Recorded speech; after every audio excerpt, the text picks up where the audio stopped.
Et salut les investisseurs belges, les petits entrepreneurs belges ou futurs entrepreneurs, ça c'est possible également. Personnellement, j'utilise Accountable pour ma comptabilité et je vais donner mon avis réel après un an d'utilisation en ayant été indépendant complémentaire puis étant passé en société. Je vais dire un petit peu ce que j'ai pensé de tout ça, mon retour d'expérience, ce qui m'a plu, ce qui m'a moins plu, ce qui m'a fait gagner du temps, ce qui m'en a fait perdre et ce qui m'a peut-être fait aussi gagner un petit peu d'argent parce que ça c'est vachement intéressant aussi d'économiser. Le temps c'est de l'argent quand tu fais du business, quand tu essaies de travailler et de développer des compétences pour quelque chose ou des produits, eh bien tout le temps que tu passes avec tes Excel à galérer, à envoyer des mails au comptable qui te renvoient un truc et tout, tu passes un temps fou. Ici j'ai eu pas mal d'optimisation, il y a des choses négatives à dire aussi. Et avant de commencer ce test et ses avis sur Accountable, une application belge de comptabilité, j'ai 3 notes importantes à te préciser. La première, c'est que je suis YouTuber. À côté de mon travail réel, je fais ça en plus en sorte de hobby. Je vends des formations, enfin une formation principale, un accès à ma communauté IB 360 pour les investisseurs belges qui souhaitent investir en bourse, etc. et comprendre un peu cet univers. C'est le premier lien en description. Tu vois, il y a un petit site, etc. Et en même temps, j'ai une monétisation sur YouTube et sur Amazon et sur certains trucs ainsi. Mais donc, ça reste du digital. Ça veut dire que si toi, tu as un business physique, ça va être différent pour toi. Donc, il faut avoir en tête que quand moi j'explique certaines choses, c'est par rapport à mon activité et que peut-être que toi qui, je sais pas moi, vends des produits ménagers, tu vas avoir d'autres règles que moi je n'ai pas ou d'autres systèmes, des stocks, des commandes, des machins qui sont différents. Donc, c'est interprété en fonction de son profil. Deuxième chose, je ne remplace pas le comptable, je te présente ici un outil et la date de la vidéo compte puisque évidemment Accountable c'est une application qui est assez jeune et qui évolue au fur et à mesure du temps, ils ont pas mal de succès et donc je vais peut-être pointer certains défauts que je vais dire tiens ça c'est pas ouf alors qu'ils vont peut-être le régler à l'avenir. Donc je referai à mon avis ce genre de vidéo peut-être une fois par an ou un truc du genre. Et troisième et dernière chose, je ne suis pas payé par Accountable pour faire cette vidéo. Par contre, j'ai un lien d'affiliation, c'est-à-dire que je peux toucher une petite commission si tu passes par ce lien qui est en description et que tu utilises le code promo GOTECO qui te donne 3 mois offerts sur le plan premium taxe d'Accountable, donc c'est le plan supérieur avec toutes les fonctionnalités débloquées qui permet de tout tester pendant près de 3 mois, enfin 3 mois exactement en fait. Donc c'est vachement intéressant et je ne vais pas m'empêcher dans cette vidéo d'être honnête et transparent puisque comme je te le dis, j'ai un lien, ça veut dire que j'ai pas un contrat avec des trucs à dire ou pas dire, tu vois, je vais aussi dire ce qui m'a moins plu, même si dans l'ensemble, je continue d'utiliser, j'aime bien l'application, j'ai testé 2-3 autres applications, je suis resté sur Accountable, donc c'est que ça me plaît, mais je l'ai dit, ça conviendra peut-être pas à tout le monde. Tu vas comprendre dans la suite de cette vidéo. Premier chapitre, pourquoi ce type d'outils, genre Accountable, etc., explose complètement en Belgique depuis 2026. C'est bien parce que depuis le 1er janvier, on est obligé de facturer via PayPal, un réseau de facturation électronique, en B2B, ça veut dire business to business, donc quand tu fais avec une autre entreprise. Si c'est du B2C, business to customers, ça veut dire que tu vends à des clients, des consommateurs directs qui n'ont pas de numéro de TVA, tu n'as pas besoin de passer via PayPal. Si tu envoies en B2B à une entreprise ou un business, tu dois le faire et lui doit pouvoir t'envoyer également. Donc fini d'envoyer des PDF par mail simplement à l'ancienne, tu dois faire ça via PayPal et Accountable évidemment est agréé PayPal et permet de le faire. J'ai fait une vidéo tuto, tu tapes tuto PayPal, Accountable, GOTECO, tu vas tomber dessus. Donc c'est pour ça que beaucoup de gens parlent de ce type d'application et sont en train de chercher un petit peu ce qui existe et comment ça fonctionne. Moi, ce qui m'a fait accrocher dans cette application, c'est surtout la simplicité et le fait que c'est pensé pour des non-comptables, une interface vraiment basique et tu verras aussi que c'est son principal inconvénient puisque c'est assez cadré et que tu ne peux pas faire ce que tu veux non plus. Quand tu arrives sur la page de dashboard ici, tu vois, il n'y a pas 50 menus partout. On a un truc structuré, simple, qui respire. Tu vois vite où il faut cliquer. Sur l'accueil, tu as des petits rappels. C'est un peu comme des to-do list, tu vois, ou des listes de quêtes dans les jeux vidéo. Moi, j'aime bien. Ça donne envie de tout faire cocher et de remplir tes petites missions. Donc, ça, c'est chouette. Ça me motive. Tu peux connecter un compte bancaire. Donc, ça permet ensuite de voir tous tes extraits de compte et d'avoir des virements qui sont là. Par exemple, tu as gagné 100 €. Il va te dire, tiens, ça correspond à quoi? Et toi, tu vas pouvoir lier une facture à ça et dire, voilà, ça, c'était 100 € que j'ai dépensé pour acheter un micro ou un casque ou j'en sais rien, un truc pour le téléphone. Et j'ai dû acheter des choses ainsi pour l'entreprise. Est-ce que c'est pro ou pas pro? Tu peux choisir si tu mets ça à 80% pour le pro ou à 50% business, 50% privé. Tout ça, tu peux le faire.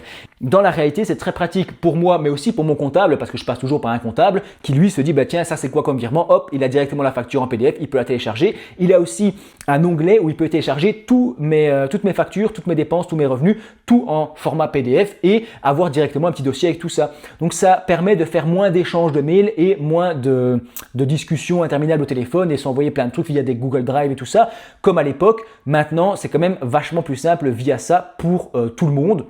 Deuxième onglet, c'est l'onglet revenus. Donc ici, il y a deux choses que je peux faire selon les cas. Je vais uploader une facture. Par exemple, j'ai vendu une formation. Eh bien, je vais mettre ma petite facture dans Accountable. Je vais la relier au virement correspondant. Ou alors, je peux aussi créer directement une facture dans le logiciel. Il y a un outil qui est prévu pour ça. Je l'utilise de plus en plus parce qu'avant, j'étais tout le temps sur des petits PDF à l'ancienne. Tu vois, j'avais mon petit truc tout fait. Et maintenant, j'avoue que je passe de plus en plus via Accountable puisque ça va plus vite à créer. Tout est préenregistré dedans, tu vois. Je dois plus copier-coller des trucs.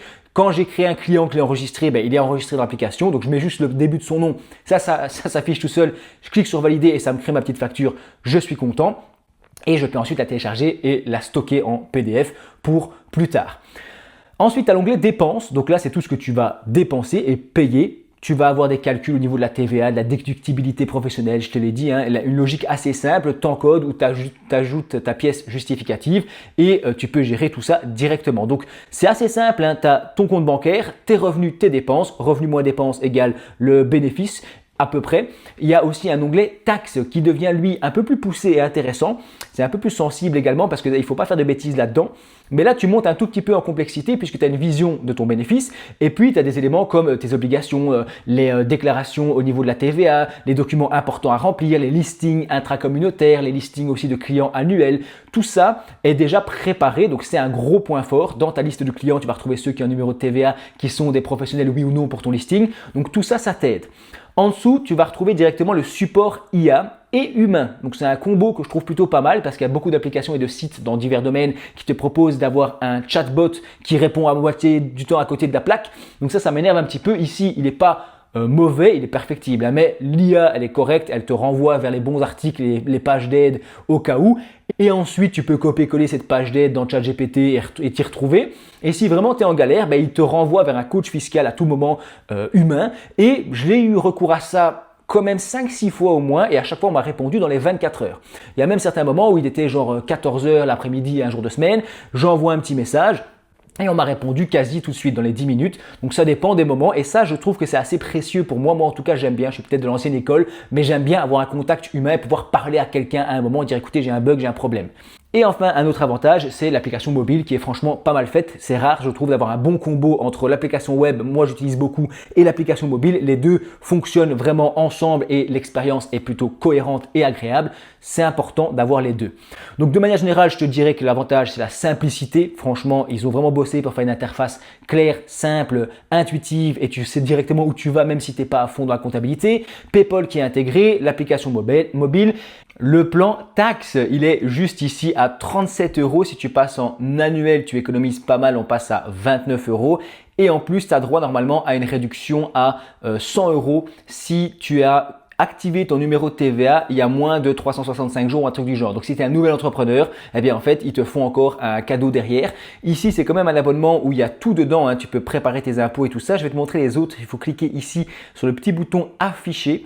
Ici, tu vas retrouver l'abonnement de base, on ne le voit pas, mais il y a le free, le gratuit qui permet de simplement avoir quelques facturations PayPal, quelques dépenses, mais tu es assez vite limité, c'est vraiment un truc d'essai et tu n'as pas accès à l'application web. Donc ici, à 10 € par mois, tu as quand même la facturation plus avec l'accès à l'application web, donc ça c'est quand même très pratique. Enfin, moi, je suis principalement dessus, même si avec mon téléphone, scanner un petit reçu, tout ça, c'est pratique. Derrière, tu peux faire différentes factures. Par contre, tu es limité au niveau des dépenses, tu ne sais pas gérer ta comptabilité. Tu dois passer au niveau comptabilité, c'est celui que moi j'ai pris en société puisque la partie taxe n'est pas forcément fiable puisque je suis en franchise et que eux comptent que je suis en TVA avec ma société. Donc tu vois, ça fonctionne pas très bien. Donc moi je suis passé en comptabilité. Quand je passerai en régime de TVA, mais là c'est un peu technique, mais quand je passerai en régime de TVA, je vais probablement switcher sur le plan taxe, c'est ce que j'ai prévu. Tu as aussi le plan Max. Dans celui-ci, tu vas avoir la possibilité de connecter plein de comptes bancaires, d'avoir des grosses garanties fiscales, un accompagnement trimestriel avec des coachs fiscaux, etc. C'est un peu remplacer le comptable. Perso, j'ai quand même un comptable, donc je n'irai pas trop vers ça. Mais un gars qui est indépendant, complémentaire et qui se sent vraiment à l'aise avec l'outil, avec la comptabilité, pourquoi pas se dire je vais gérer moi-même. Évidemment, si tu es en société, tu dois déposer des bilans et compagnie, donc il faut quand même passer par un comptable. Donc ça dépend vraiment des personnes. Je trouve que les plans sont assez bien faits. Donc comptabilité, tu es vraiment dans les factures, achats, dépenses, tout encodage, etc. Et tu peux aussi mettre tes facturations PayPal et tout comme dans les plans d'avant évidemment. La différence avec le plan taxe, c'est qu'ici tu as les listings intracommunautaires qui sont prévus, tu vas avoir aussi les calculs de TVA qui sont faits, c'est connecté à Intervat donc tu peux directement soumettre ta déclaration avec les bons codes à utiliser et tout ça, donc c'est quand même vachement bien. Moi, je l'utilisais quand j'étais indépendant complémentaire. Maintenant, il me correspond moins. Donc, ça dépend vraiment des personnes et de comment tu gères tes business et de ce qui peut être le plus logique pour toi. Comme je te l'ai dit, toi tu as droit à 3 mois gratuits sur le plan taxe, qui est donc le plan maximum en dehors du plan Pro Max machin qui gère les taxes et tout ça. Donc si tu es en version un peu d'essai pendant quelques mois, évidemment le plan taxe sera très suffisant et ça permettra un peu de voir est-ce que tu utilises vraiment tous les onglets oui ou non, et tu as un abonnement qui est quand même assez complet pendant une bonne durée pour vraiment pouvoir tester l'outil au maximum avec le premier lien en description et le code GOTECO, je l'ai dit déjà. Et avant de passer au point négatif, je peux te parler du banking aussi. J'ai pas testé ça, mais ils viennent de lancer apparemment un système de compte bancaire accountable directement intégré dans l'écosystème accountable général. Je sais pas trop ce que ça vaut puisqu'apparemment il n'y a pas d'intérêt dessus et il y a certains trucs qu'il n'y a pas dessus. Mais bon, si c'est un compte de trésorerie, est-ce que c'est important d'avoir des intérêts et tout à gérer? Je ne sais pas, mais ça a le mérite d'exister, c'est aussi un aboutissement, c'est aussi un truc qui avance, donc ils évoluent beaucoup je trouve, et au niveau du prix, ça c'est super important aussi parce que j'ai fait un peu le tour de différents logiciels qui existent. Les logiciels que j'ai vus, on va en parler dans les points négatifs, d'Accountable sont beaucoup plus complexes et c'est positif et négatif dans le sens où je suis pas comptable en fait et j'aime bien passer du temps sur ma création de contenu, sur mon business ici, etc., sur ce que je fais et peut-être un peu moins sur la comptabilité puisque pour moi développer des compétences, par exemple devenir bon en comptabilité, c'est intéressant quand tu gères la comptabilité de plusieurs entreprises et que tu monétises ces compétences. Mais devenir bon en comptabilité pour gérer juste ma comptabilité à moi, ça n'a pas trop de sens, sachant que je dois quand même faire appel à un comptable pour déposer le bilan et tout ça en fin d'année. Donc, je crois pas que ça se dit déposer, c'est clôturer plutôt, parce que déposer le bilan, c'est autre chose. Mais bref, tu as compris l'idée. Moi, j'ai pas pour vocation de remplacer le comptable. Et dans les autres outils plus poussés, déjà le prix est beaucoup plus cher. Tu vois, il y avait certains abonnements très très chers. Ici, sur le plus gros plan d'Accountable, on est à moins de 30 € avec des promotions régulières, etc. Donc, ça semble quand même vachement abordable. Et en plus, c'est déductible puisque c'est une charge totalement professionnelle, n'est-ce pas?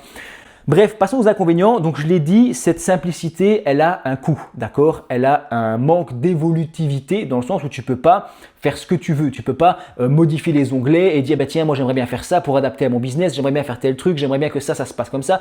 C'est pas vraiment modifiable. Non, Accountable, pour moi, c'est pas un logiciel comptable complet qui permet de faire des écritures comptables détaillées, qui permet avec le plan comptable de sortir des bilans pour les sociétés, de faire une clôture annuelle. Tout ça, non, c'est pas possible, tu vois. Donc, ça reste vraiment un bon logiciel pour les indépendants complémentaires ou même certains indépendants en personnes physiques ou encore ici en société pour faire de la pré-compta et centraliser tout ce qu'on fait, avoir une vue d'ensemble générale plutôt que de tout envoyer au comptable et de pas savoir où t'en es pendant l'année, tu vois, avant que lui te donne des infos. Donc ici, moi, j'aime bien avoir cette pré-compta et cette vision globale de tout ce que je fais. Et ensuite, le comptable, lui, gagne beaucoup d'argent.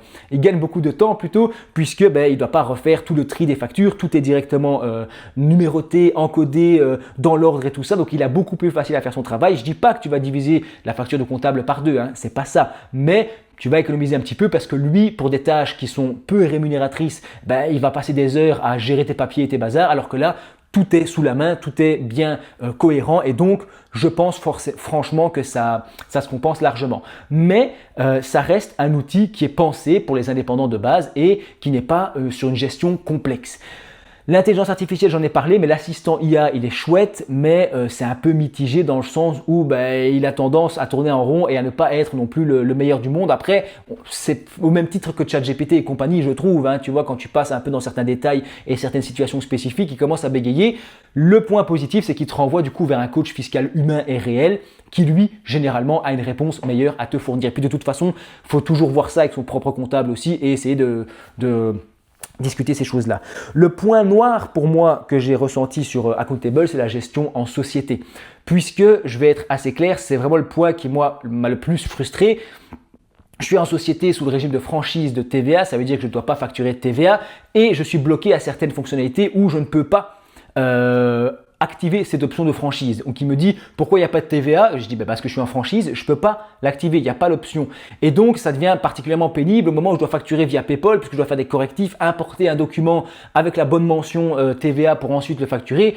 Bon, je ne le fais pas souvent moi puisque je fais surtout du B2C à 99%, donc c'est pas trop handicapant, mais pour l'instant au niveau des sociétés, il y a des progrès à faire. Je l'ai dit en début de vidéo, il faut voir comment ça évolue puisque c'est encore relativement jeune et qu'ils évoluent beaucoup d'année en année et il y a plein de choses qui sortent. Mais au niveau de la société, je trouve que c'est sympa en pré-compta. Je continue de l'utiliser, je suis transparent et je m'en sers encore, mais on arrive quand même assez vite aux limites. Et d'un autre côté, j'ai pas envie de payer plus cher pour aller sur un autre logiciel et surtout de passer des week-ends, des soirées, des semaines à étudier et à essayer de comprendre et à créer un logiciel complètement comptable et gérer les écritures et tout ça. Il y a un moment, en fait, je l'ai dit, pour moi, ce n'est pas intéressant. C'est comme l'histoire du garagiste. Tu l'as peut-être entendu celle-là, où le mec, il commence à travailler à 10h et il finit à 16h. Parce qu'il dit, le matin, il faut que je prépare et que je range toute ma comptabilité, et que je range mes factures et mes papiers. Et ensuite, je ferme le garage un peu plus tôt pour pouvoir tout nettoyer et pour le lendemain. À un moment, il rencontre un peu un coach business, tu vois, et il lui dit, gars, est-ce que ce serait pas mieux de commencer plus tôt, de faire plus de voitures et de gagner beaucoup plus d'argent, parce qu'à l'heure, tu fais quand même un beau chiffre, et de payer quelqu'un pour gérer cette comptabilité. Alors que toi, tu fais juste ça pour toi-même, ce serait moins cher de payer quelqu'un pour le faire et de toi te concentrer sur ce qui rapporte vraiment dans ton business. Et de l'autre côté, pourquoi ne pas fermer plus tard et ensuite payer une équipe pour nettoyer le garage alors que tu sais très bien que finalement tu vas gagner plus à l'heure en restant 1 heure de plus ouvert à réparer des voitures et à faire ton travail plutôt qu'à gérer toi-même le nettoyage. Je ne sais pas si ma métaphore et mon exemple ici est très clair, mais en gros, moi je préfère passer moins de temps sur ma compta et mettre ce temps-là à profit pour d'autres choses et ensuite payer le comptable, mais derrière, Accountable me permet de tout centraliser et d'avoir une pré-compta vraiment solide et le reste, de toute façon, je le laisse à quelqu'un d'autre. J'espère que mon explication est assez claire. Je ne sais pas si, de toute façon, encore une fois, je ne donne pas de conseils, je ne vous dis pas quoi faire encore une fois, puisque chacun a vraiment son profil et son activité et son mode de fonctionnement et sa passion. Peut-être qu'il y en a certains qui sont à fond dedans et qui préféreront un logiciel qui permet d'être plus évolutif et plus complet. Personnellement, je suis content ici et je vais conclure en disant donc que pour les indépendants en personne physique, ça me paraît très bien. Franchement, c'est assez excellent. Moi, en tout cas, ça m'avait bien plu et ça m'avait été nickel pour éviter les oublis, pour centraliser, pour être prêt pour la facturation électronique et tout ça. C'était nickel. Passer en société, c'est plus mitigé dans le sens où c'est très utile pour la pré-compta en collaboration avec le comptable, mais selon le régime de TVA et le niveau de complexité du business, tu ne sais pas tout faire. Il ne faut pas attendre d'un logiciel assez basique de faire toute la comptabilité et de toute façon, encore une fois, ce n'est pas le but, mais il ne faut pas être frustré par les limites auxquelles tu pourrais être touché. De toute façon, je répète que si tu as un doute, tu as 3 mois d'essai gratuit, d'accord, avec le premier lien en description et en passant par ce lien et en utilisant le code promo GOTECO. Je rappelle que je touche une petite commission au passage, donc en même temps, tu soutiens la chaîne et mon travail. Si tu veux plus de vidéos dans ce genre-ci, j'ai tout rassemblé dans une playlist qui s'appelle GOTECO Business, puisque à la base, je fais surtout des vidéos sur l'investissement en bourse, mais je pense que quand tu es entrepreneur et que tu essaies un petit peu de t'en sortir à ce niveau-là, tu peux naturellement te diriger aussi vers l'investissement, pourquoi pas de la trésorerie ou l'investissement en personnel. Je pense que ce sont des domaines qui sont très liés. Dis-moi ce que tu as pensé de la vidéo, je te dis merci de l'avoir regardée jusqu'au bout.